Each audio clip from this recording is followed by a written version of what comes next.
You ask Tiger to calculate. This deals with long addition.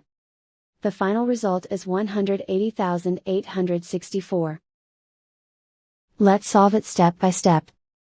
Rewrite the numbers from top to bottom, aligned by their place values. Add up the digits in each column, from right to left. 4 plus 0 equals 4.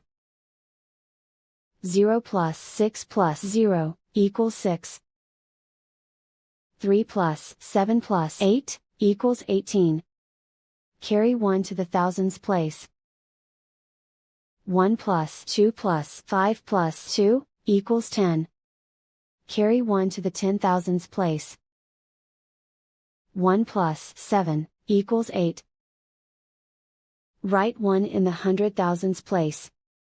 And so the final result is 180,864.